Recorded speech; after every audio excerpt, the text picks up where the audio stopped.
नमस्कार दोस्तों, मैं साइकोलॉजी बाय आके सर के यूट्यूब चैनल पर बात कर रहा हूँ।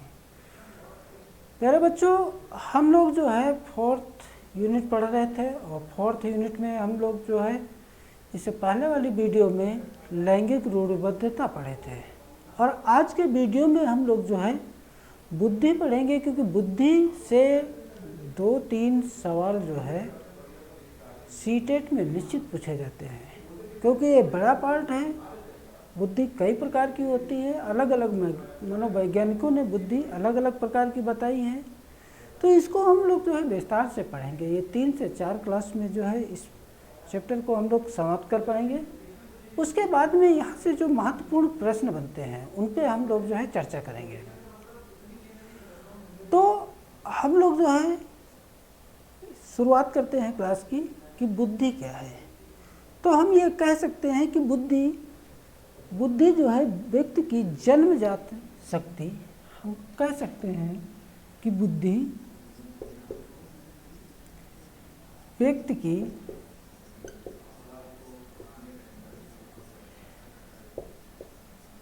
जन्मजात शक्ति, बुद्धि व्यक्ति की जन्मजात शक्ति व मानसिक योग्यता है।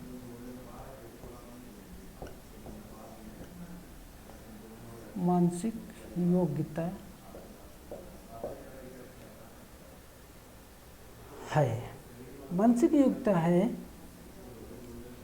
जो व्यक्ति को समायोजन, समस्या समाधान, तर्क, चिंतन आदि की जो है योग्यता प्रदान करती है। यानी बुद्धि क्या है? बुद्धि जो है ये व्यक्ति की मानसिक जन्मजात शक्ति व मानसिक योग्यता है जो व्यक्ति को समायोजन,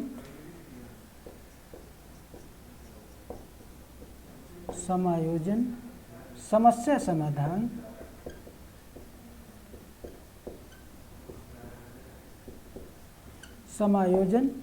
समस्या समाधान, तर्क, चिंतन आदि सम्मिलित होते हैं। तर्क, चिंतन आदि सम्मिलित है,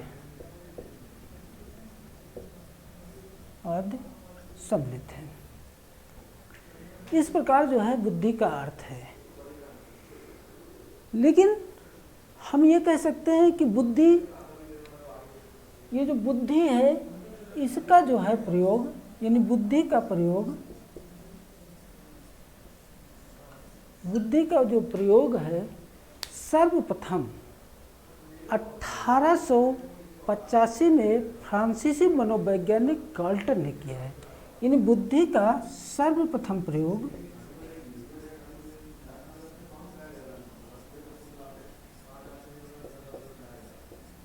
प्रयोग 1885 में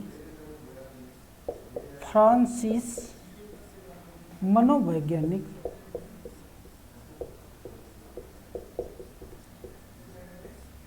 गाल्टन ने किया। बुद्धि का सर्वप्रथम प्रयोग फ्रांसीसी मनोवैज्ञानिक गाल्टन ने किया। अगला पॉइंट इसमें देखते हैं, ये तो पहला पॉइंट हो गया। अगला पॉइंट ये है कि बुद्धि अमूर्त संप्रत्यय है। बुद्धि क्या है? अमूर्त संप्रत्यय है।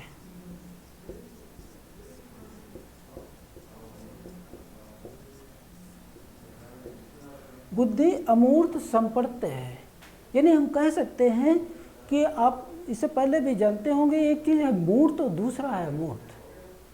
यानी मूर्त क्या? मूर्त जो हमारे सामने प्रत्यक्ष हो, उसके विषय में हम चिंतन कर पाएँ। जैसे एक अध्यापक है और क्लास में खड़ा हुआ है, तो उसके सामने ये छात्र हैं, तो वो क्या है? ये मूर्त है।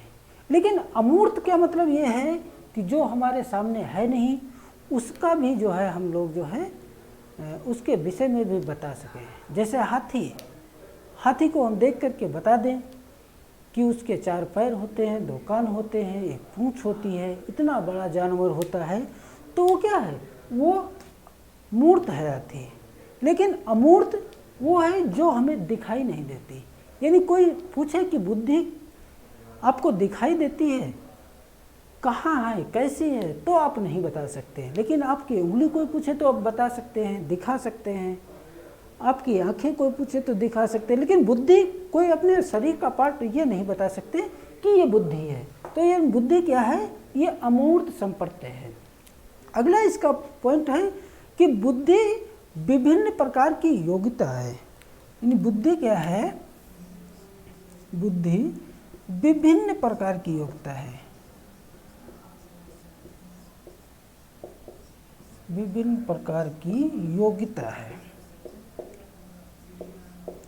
बुद्धि विभिन्न प्रकार की योग्यता है, जैसे मानसिक योग्यता, मानसिक योग्यता, मानसिक योग्यता, सीखने की योग्यता, समायोजन की योग्यता,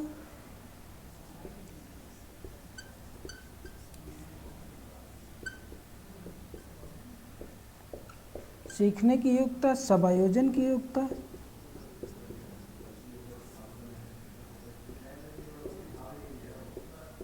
समायोजन की योग्यता क्या है, बुद्धि है। समायोजन की योग्यता क्या है, बुद्धि है। अगला इसका पॉइंट हम देखें तो बुद्धि जो है अनेक प्रकार की समस्याओं को हल करने की योग्यता है।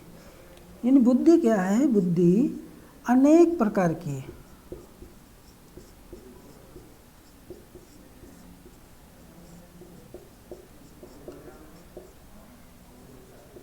बुद्धि अनेक प्रकार की समस्याओं को हल करने की योग्यता है।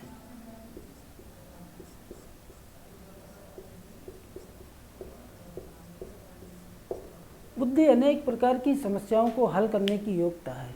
जैसे मुझे प्यास लगी है लेकिन पानी है नहीं, और ये तो मेरे लिए समस्या ही है, लेकिन ये मैं पानी खोज लूँ तो उसको समस्या का मैं हल कर लिया।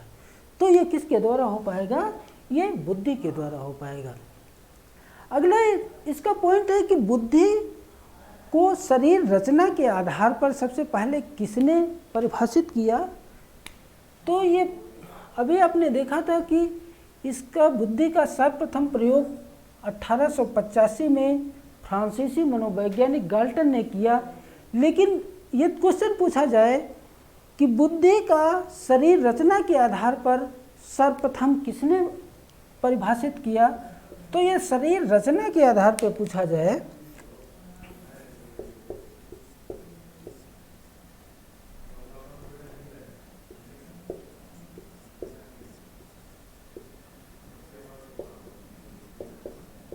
शरीर रचना के आधार पर यदि पूछा जाए तो 1775 में इसको जो है लेवेस्टर ने प्रतिपादित किया। 1775 में लेवेस्टर ने इसका जो है परिभाषित किया। और किस आधार पर परिभाषित किया, तो शरीर रचना के आधार पर परिभाषित किया। लेवेस्टर ने बताया कि जो व्यक्ति जितना बड़ा उसकी बुद्धि उतनी बड़ी। यानी उन्होंने बताया कि ये एक चींटी है तो वो बहुत छोटी है तो उसकी बुद्धि भी बहुत छोटी होगी, लेकिन एक हाथी है तो वो बहुत बड़ा है, बहुत विशाल है, तो उसकी बुद्धि बहुत बड़ी होगी। ऐसा किसने बताया, तो लेवेस्टर ने बताया। लेकिन सर्वप्रथम एक प्रयोग पूछा जाए तो 1885 में फ्रांसीसी मनोवैज्ञानिक गाल्टन ने किया था। किसने किया था, गाल्टन ने किया था। क्वेश्चन बहुत इंपॉर्टेंट है, दोनों में बस थोड़ा अंतर है, इसको आप थोड़ा ध्यान में रख करके सुन लीजिए, समझ लीजिए। इस प्रकार जो है हम लोगों ने जो है बुद्धि की क्या क्या विशेषताएं हैं उसको पढ़ें। अब हम एक चीज़ आपको बताते हैं, और कुछ छात्र कहते हैं कि सर मुझे जो है बुद्धि की परिभाषाएं याद नहीं होती, क्योंकि वो एक ही जैसी होती हैं, इसलिए मुझे याद नहीं होती है कौन सी परिभाषा फ्रीमैन की है, कौन सी बंकिंगर की है, कौन सी टर्मन की है, कौन सी बुडरो की है, कौन सी वुडवर्ड की है, कौन सी रास की है। अधिकतर बच्चों की ये समस्या होती है कि सर मुझे बुद्धि की जो है परिभाषा याद नहीं होती। तो हम आपको एक ट्रिक बताते हैं, यदि उस ट्रिक के माध्यम से आप सीखेंगे तो बहुत जल्दी सीख जाएंगे, और उस ट्रिक से अधिकतर आपकी जो है बुद्धि की परिभाषाएं याद हो जाएंगी। तो उसको हम लोग देखते हैं।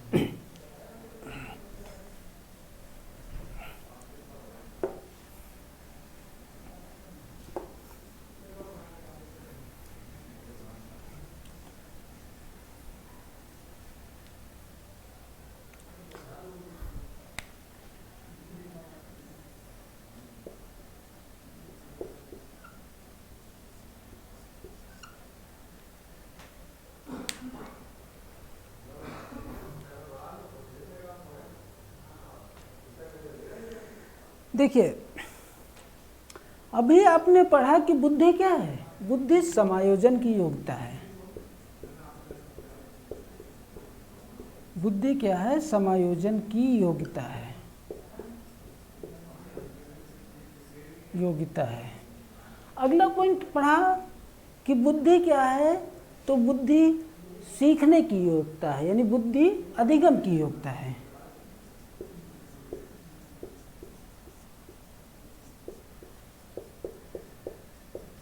बुद्धि सीखने की योग्यता है। अगला पॉइंट अभी आपने पढ़ा कि बुद्धि जो है अमूर्त चिंतन की योग्यता है। बुद्धि अमूर्त चिंतन की योग्यता है।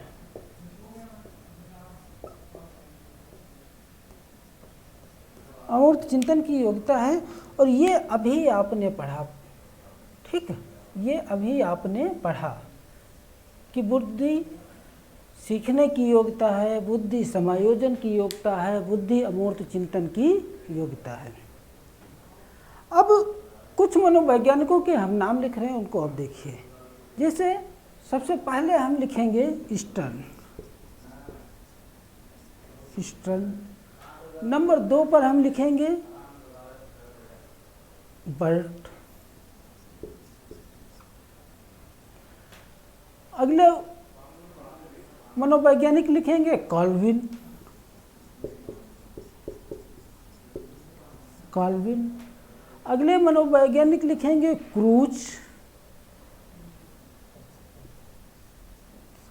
और अगले मनोवैज्ञानिक हैं फ्रीमैन। ये चीज तो हम इसमें पढ़ लिए।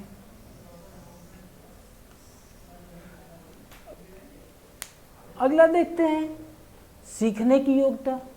इसमें हम लिखेंगे बंकिंगम। बंकिंगम। अगला पॉइंट लिखेंगे dear one.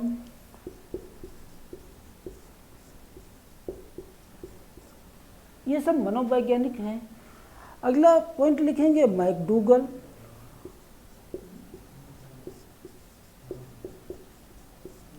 Thorndike. McDougall, Thorndike, Woodward,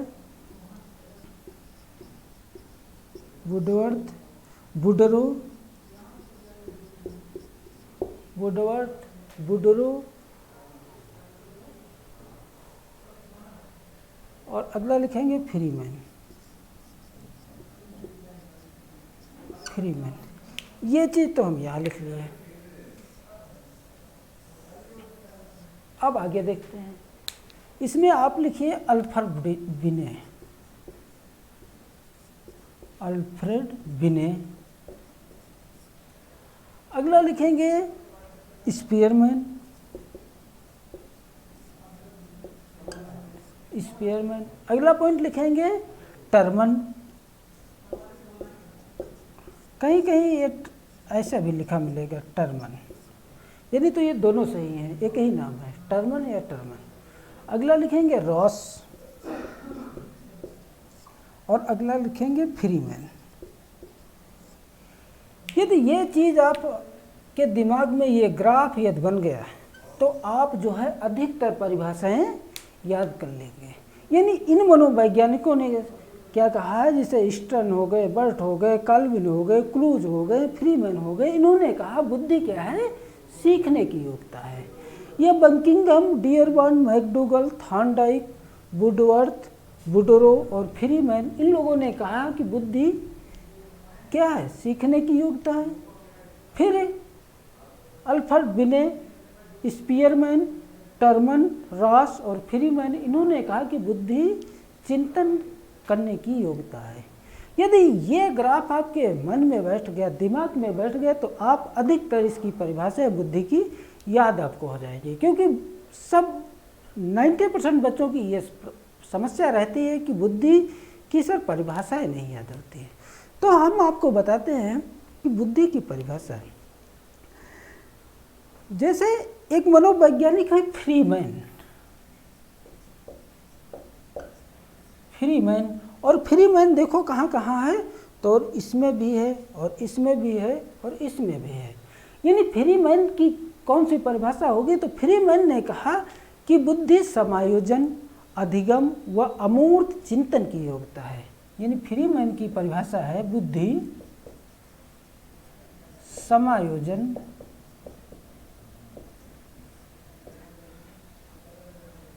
अधिगम तथा चिंतन की योग्यता है,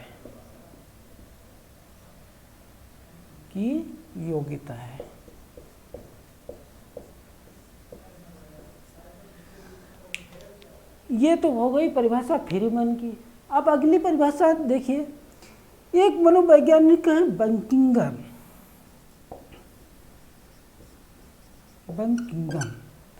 और बकिंघम कहाँ है, तो ये है, ये आपके बकिंघम है, ये बकिंघम है। बकिंघम की क्या परिभाषा है, तो बकिंघम ने कहा कि बुद्धि जो है सीखने की योग्यता है, बुद्धि सीखने की योग्यता है।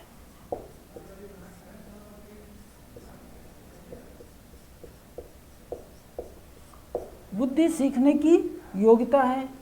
किसने कहा, बकिंघम ने कहा कि बुद्धि सीखने की योग्यता है। अगली परिभाषा डियरबर्न की है।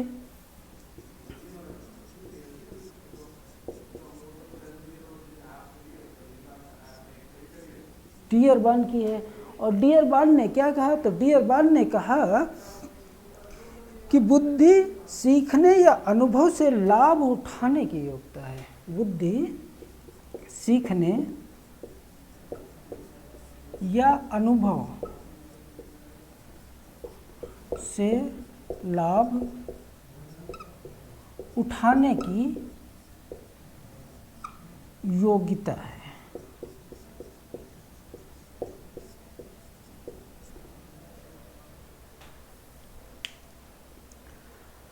अगली परिभाषा हम लोग देखते हैं, तो अगली जो परिभाषा है वो टर्मन की है, टर्मन की है। और टर्मन कहाँ है, तो ये है। यानी टर्मन की परिभाषा है कि बुद्धि अमूर्त विचारों के बारे में सोचने की योग्यता है। यानी बुद्धि अमूर्त विचारों,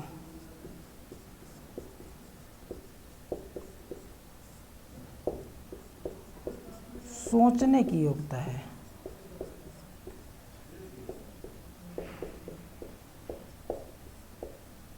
सोचने की योग्यता है।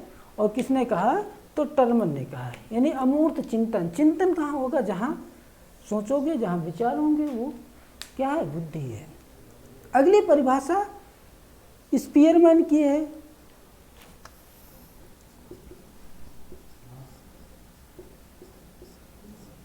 स्पीयरमैन की परिभाषा है, और स्पीयरमैन ने कहा कि बुद्धि तार्किक चिंतन है, तार्किक चिंतन है। अब देखिए कि बुद्धि कहाँ है स्पीयरमैन, तो चिंतन, यानी चिंतन शब्द यहाँ आया और चिंतन शब्द यहाँ आया। बुद्धि जो है तार्किक चिंतन है। ये किसने कहा? तो स्पीयरमैन ने कहा। अगली परिभाषा है थॉर्नडाइक की।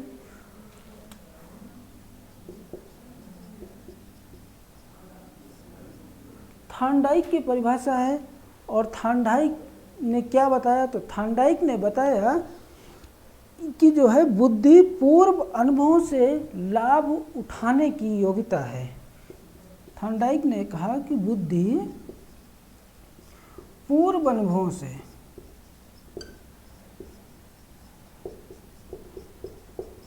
लाभ उठाने की योग्यता है।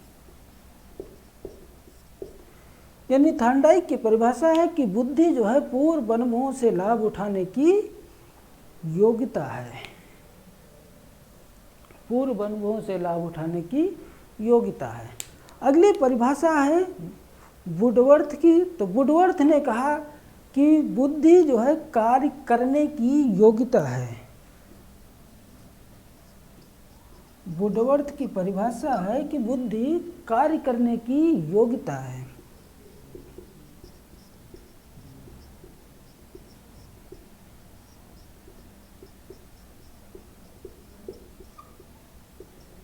वुडवर्थ की परिभाषा है कि बुद्धि कार्य करने की योग्यता है। अगली परिभाषा वुडरो की है। किसकी है? वुडरो की। और वुडरो ने क्या कहा? तो वुडरो ने कहा कि बुद्धि जो है ज्ञान का अर्जन करने की योग्यता है।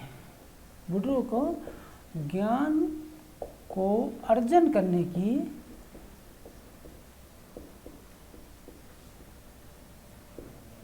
योग्यता है। अब देखिए कि वुडवर्थ में इन्होंने कहा कि बुद्धि कार्य करने की योग्यता है, और वुडरो ने कहा कि बुद्धि जो है ज्ञान को अर्जन करने की योग्यता है।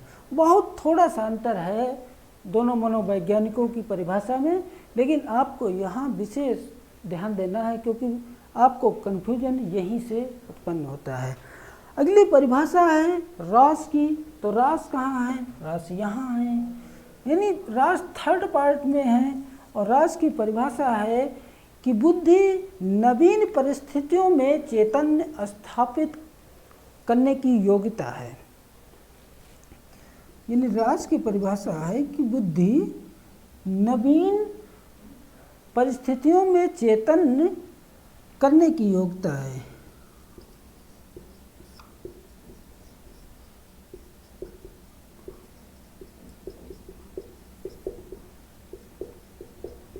चैतन्य स्थापित करने की प्रक्रिया है। अगले एक मनोवैज्ञानिक हैं बिने। इनकी परिभाषा बहुत महत्वपूर्ण है। बिने ने बताया कि बुद्धि में 4 शब्द निहित होते हैं। यानी जो बिने की परिभाषा है, बिने ने बताया कि बुद्धि में 4 शब्द निहित होते हैं। पहला शब्द इन्होंने बताया ज्ञान, दूसरा बताया आविष्कार, और तीसरा बताया निर्देशन, और चौथा बताया आलोचना। यानी रॉस ने बताया इन 4 शब्दों से ही मिलकर के बुद्धि बनी है। ज्ञान, आविष्कार, निर्देशन और आलोचना, इन 4 शब्दों से मिलकर के बुद्धि बनी है। ऐसा किस मनोवैज्ञानिक ने कहा? तो रॉस ने कहा। आगे हम इसी के आगे देखते हैं। तो इसी के आगे हम देखते हैं, तो इसके आगे जो है कि बुद्धि कितने प्रकार की होती है। प्रश्न ये बनता है कि बुद्धि जो है कितने प्रकार की होती है। तो 2 मनोवैज्ञानिक ऐसे हैं, एक तो हैं थॉर्नडाइक और दूसरे मनोवैज्ञानिक हैं गैरेट। इन दोनों मनोवैज्ञानिकों ने कहा कि बुद्धि जो है 3 प्रकार की होती है। और वो 3 प्रकार की कौन कौन सी होती है? एक मूर्त बुद्धि, दूसरी अमूर्त बुद्धि, और तीसरी सामाजिक बुद्धि। ये दोनों मनोवैज्ञानिकों ने बताया कि बुद्धि 3 प्रकार की होती हैं। आपको लग रहा होगा कि ये गैरेट कौन हैं, इनका तो मैंने पढ़ा नहीं। तो ये गैरिट हैं, आपने जब फर्स्ट क्लास आपकी हुई थी बाल विकास में, तो आपने बताया था कि ये बाल विकास जो है साइकोलॉजी से बना है, और साइकोलॉजी यानी इसका जो विभाजन किया है ये मनोवैज्ञानिक गैरिट ने किया है, यानी साइकी तथा लोगस का जो विभाजन किया था ये मनोवैज्ञानिक गैरिट ने किया था। वही मनोवैज्ञानिक हैं जिन्होंने बताया कि बुद्धि 3 प्रकार की होती है, एक मूर्त बुद्धि, एक अमूर्त बुद्धि और तीसरी है सामाजिक बुद्धि। तो हम ये कह सकते हैं कि बुद्धि जो है 3 प्रकार की होती है।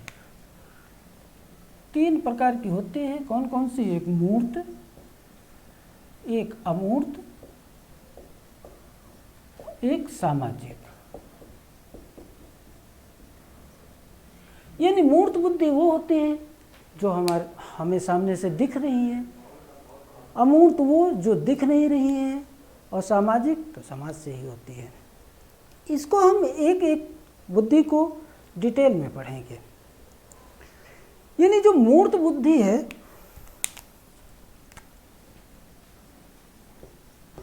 मूर्त बुद्धि, इसी को मनोवैज्ञानिकों ने स्थूल बुद्धि भी कहा है।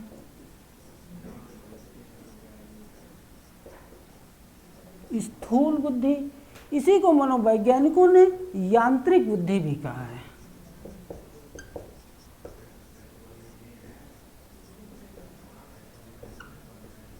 यांत्रिक बुद्धि कहा है।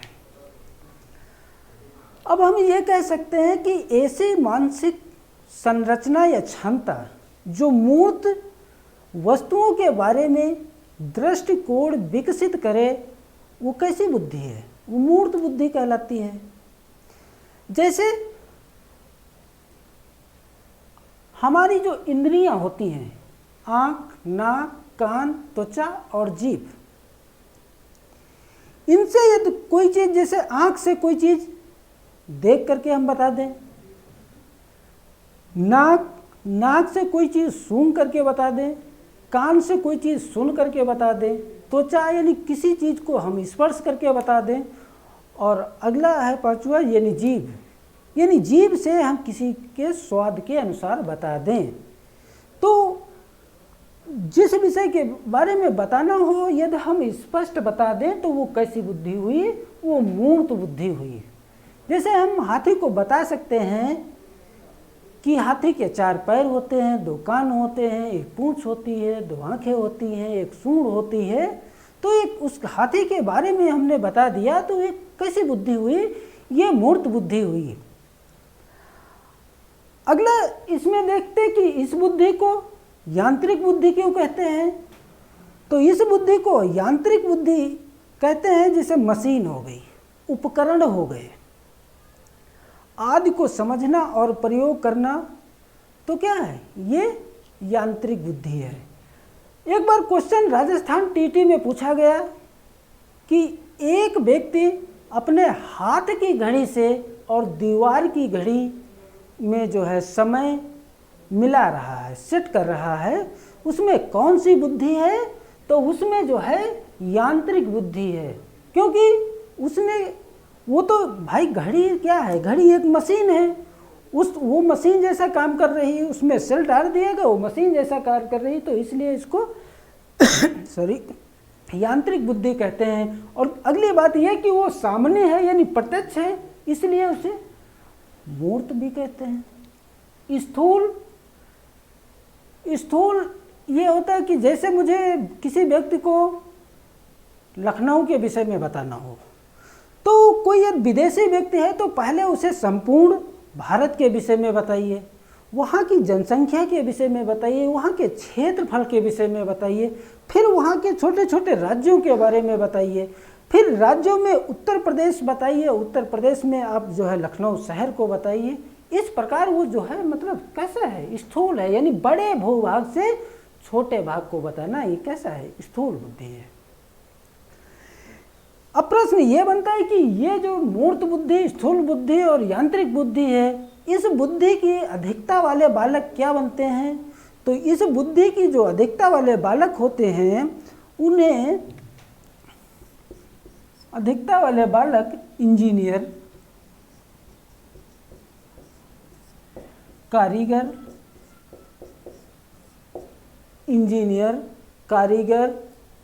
व्यापारी,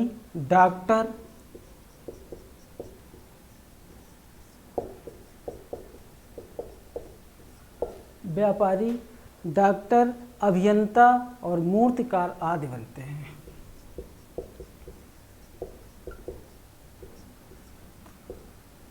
एवं मूर्तिकार आदि बनते हैं। इस प्रकार हम लोगों ने पढ़ा मूर्त बुद्धि। दूसरी बुद्धि है अमूर्त बुद्धि। अमूर्त बुद्धि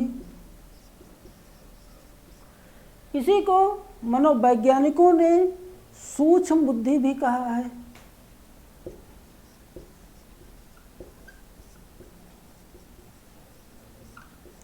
सूक्ष्म बुद्धि भी कहा है।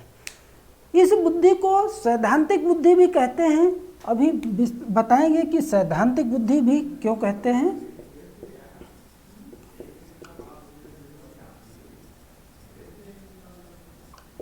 सैद्धांतिक बुद्धि क्यों कहते हैं, यानी हम ये कह सकते हैं कि इनमें शब्द अर्थ, यानी सैद्धांतिक बुद्धि में शब्द अर्थ विचार प्रतीक कल्पनाओं के द्वारा चिंतन किया जाता है। उसे हम क्या कहते हैं, अमूर्त बुद्धि कहते हैं। उसे हम अमूर्त बुद्धि कहते हैं, यानी कल्पना व चिंतन के माध्यम से किसी तथ्य के बारे में जो विचार प्रकट करना हो वो कैसा है, अमूर्त बुद्धि है। यानी हम कभी ताजमहल देखा था और अब हम लखनऊ में हैं लेकिन आगरा में नहीं है, लेकिन आज यदि मुझे ताजमहल के बारे में पूछा जाए तो मैं संपूर्ण जानकारी तो नहीं लेकिन कुछ तो जानकारी बता दूंगा। यानी आपके सामने ताजमहल नहीं है, कभी आपने देखा था लेकिन आपके लिए इस समय क्या है, अमूर्त है, मतलब दिख नहीं रहा है, लेकिन फिर भी उसे उसके विषय में बता देना ये कैसा है, अमूर्त बुद्धि है। यानी चिंतन के आधार पे हमने उसको बता दिया। यह जैसे आपने कभी शेर को देखा था लेकिन आज आपके सामने शेर तो नहीं है, लेकिन उसके विषय में आप बता दें तो वो कौन सी बुद्धि हुई, अमूर्त बुद्धि हुई। यानी कभी देखा था, आज उसे बता सकते हैं कि शेर की आकृति कैसी होती है, कितने पैर होते हैं, किस प्रकार की बनावट होती है, तो आपने बताया चिंतन के आधार पर, इसलिए उसे क्या कहते हैं, अमूर्त बुद्धि कहते हैं। अब प्रश्न ये बनता है कि इस बुद्धि की जो अधिकता वाले बालक होते हैं वो क्या बनते हैं। तो इस बुद्धि की अधिकता वाले बालक शिक्षक, वैज्ञानिक,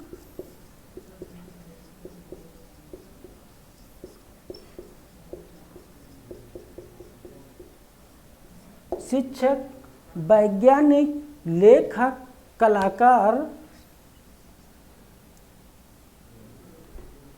शिक्षक, वैज्ञानिक, लेखक, कलाकार,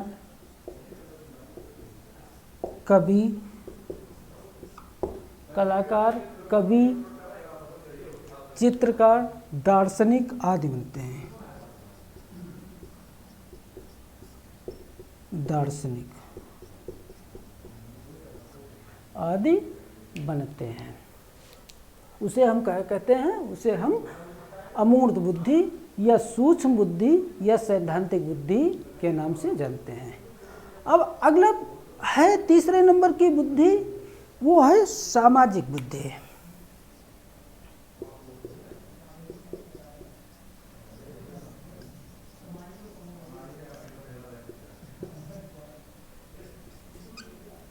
सामाजिक बुद्धि, अब सामाजिक बुद्धि से क्यों कहते हैं, यानी सामाजिक बुद्धि हम उसे कहते हैं जो दूसरे के विचारों को समझाना।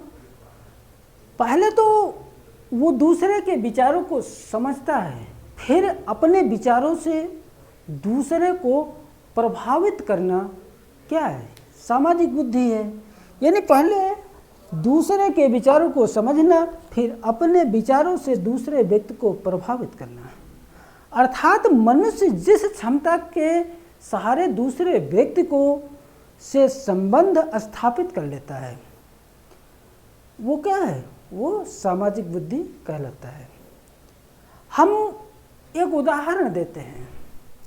इस बुद्धि की जो अधिकता वाले बालक होते हैं वो आगे चल कर के क्या बनते हैं, राजनेता बनते हैं।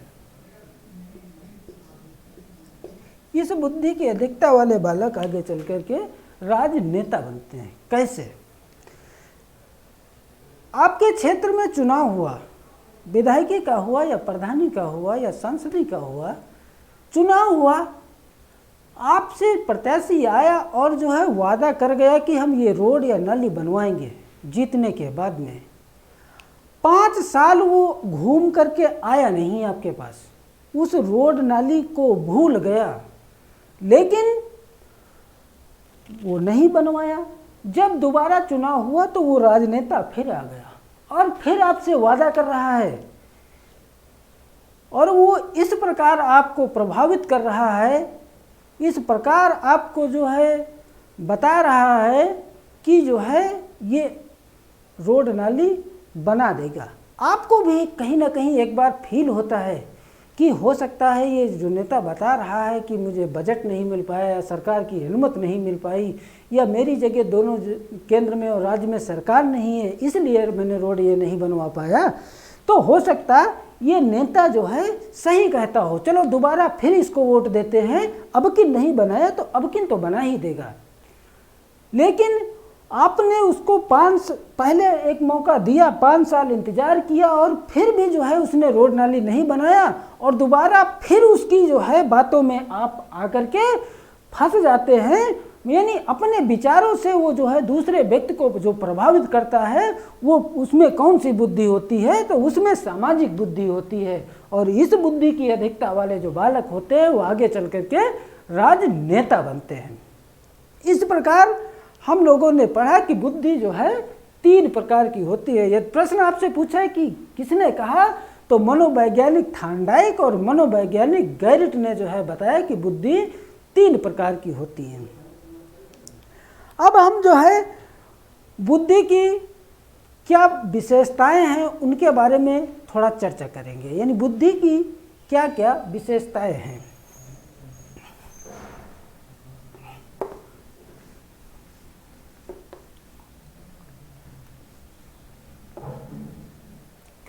बुद्धि की विशेषताएं।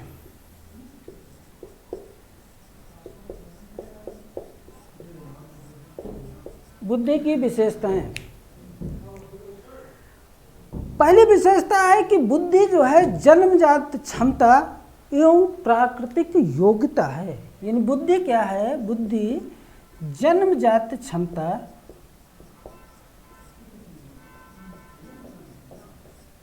एवं प्राकृतिक योग्यता है। जन्मजात क्षमता एवं प्राकृतिक योग्यता है। अगला पॉइंट यह है कि योग्यता का नाम बुद्धि है। यानी इसका विशेषता में अगला पॉइंट है कि योग्यता का नाम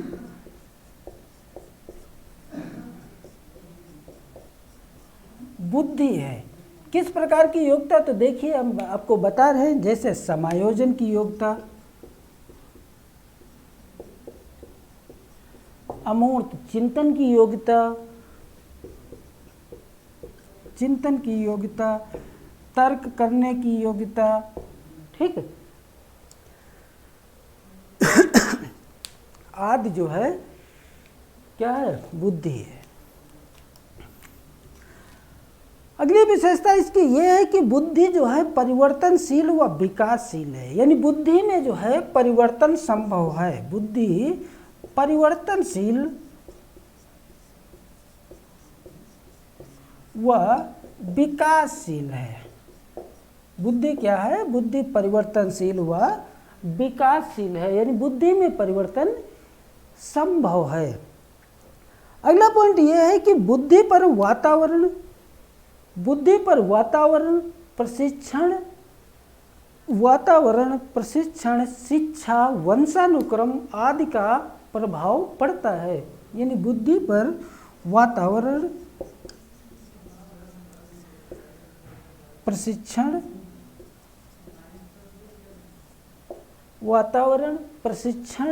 वंशानुक्रम, शिक्षा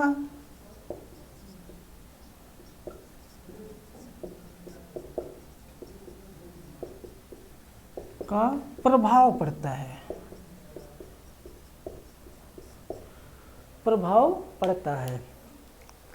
अगला पॉइंट यह है कि बुद्धि नवीन परिस्थितियों में सामंजस्य स्थापित करती है।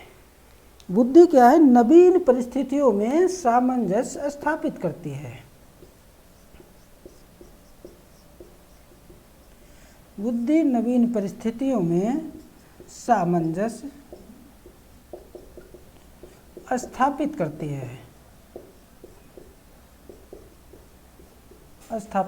है। ये सामंजस्य, जैसे आप किसी शहर में फंसे हुए हैं, आपके पास रहने की जगह नहीं है, आपके जेब में पैसा नहीं है, आपके पास खाने को भी कुछ नहीं है, तो आप इस सामंजस्य में फंसे हैं। तो आपके मन, आपकी बुद्धि ये सोचती है कि कोई मेरा जानने वाला मिल जाए जो मेरी मदद कर सके। तो पहले तो जो है आपकी इंद्रियां जो है आंख से देखने का प्रयास करती हैं कि कोई जानने वाला मिल जाए, उससे मेरी सहायता हो जाए। जब उससे उसको जो है सफलता नहीं मिलती है, तब ये कान जो है सुनने के वो करते हैं कि कोई ऐसी आवाज़ सुनी सुनाई हम जो है हमारे कानों तक पहुंच जाए, जो पहले से सुनी हो, मैं एहसास कर सकूं कि ये जो है किस व्यक्ति की आवाज़ है। हो सकता जिस व्यक्ति की मुझे आवाज़ लगे उससे मुझे कुछ हेल्प मिल जाए, तो मेरी समस्या का समाधान हो जाए। तो ये हम कह सकते हैं बुद्धि जो है नवीन परिस्थितियों में सामंजस्य स्थापित करने की योग्यता है। अगला पॉइंट ये है कि ज्ञान और बुद्धि में कैसा संबंध है। तो आपको हम बता रहे हैं कि ज्ञान और बुद्धि में जो संबंध होता है वो घनिष्ठ संबंध होता है। ज्ञान और बुद्धि में संबंध कैसा होता है? तो ये घनिष्ठ संबंध होता है। यानी ज्ञान का वास्तविक जीवन में प्रयोग क्या है? ये घनिष्ठ संबंध है। अगला पॉइंट ये है कि बुद्धि व्यक्ति की कठिन परिस्थितियों में जटिल समस्याओं को हल करने की योग्यता है। यानी कोई समस्या है, कोई कठिन समस्या है, जटिल समस्या है, उनको जो ये व्यक्ति हल कर लेता है तो वही क्या है? बुद्धि है। आप नोट करके लिखिए कि आपके एग्जाम में प्रश्न पूछा जाता है कि बुद्धि को प्रभावित करने वाले कारक कौन कौन से हैं। तो जो बुद्धि को प्रभावित करने वाले कारक हैं वो एक तो होता है वंशानुक्रम और दूसरा होता है वातावरण। यानी बुद्धि को जो प्रभावित करते हैं तो वो वंशानुक्रम और वातावरण प्रभावित करते हैं। इससे पहले वीडियो में भी हम बता चुके हैं कि किसी पेड़ को हम देख करके ये नहीं कह सकते हैं कि इस पेड़ में बीज का ज़्यादा बड़ा योगदान है जो इतना विकराल रूप विकसित अच्छा पौधा तैयार हो गया है, या इस वातावरण का ज़्यादा प्रभाव है जिसमें ये जो है ज़्यादा विकास हुआ है। यानी हम ये कह सकते हैं कि यदि वंशानुक्रम का ज़्यादा प्रभाव हो, यानी बीज ही अच्छा हो, और यदि उसको राजस्थान के थार के मरुस्थल में लगा दिया जाए तो क्या उसका विकास संभव है? नहीं संभव है। या दूसरा हम कहें वातावरण, या हम कहें कि वातावरण का ज़्यादा प्रभाव है, तो यदि बीज ही ना सही हो, पौधा ही यदि सही ना हो और उसको चाहे जितनी आप खाद पानी दीजिए, क्या उसका विकास हो पाएगा? तो आपका ऑप्शन होगा नहीं। इसलिए जो है बुद्धि में वंशानुक्रम और वातावरण ये दोनों प्रभावित करते हैं। लेकिन यदि यही क्वेश्चन थोड़ा सा बदल करके आ जाए कि बुद्धि को प्रभावित करने वाला महत्वपूर्ण कारक कौन सा है, तो आपका ऑप्शन होगा वातावरण। यानी बुद्धि को प्रभावित करने वाले कारक वंशानुक्रम और वातावरण, और यदि बुद्धि को प्रभावित करने वाला महत्वपूर्ण कारक कौन सा है तो आपका ऑप्शन क्या होगा? वातावरण। इस प्रकार हम लोगों ने जो है पढ़ा बुद्धि।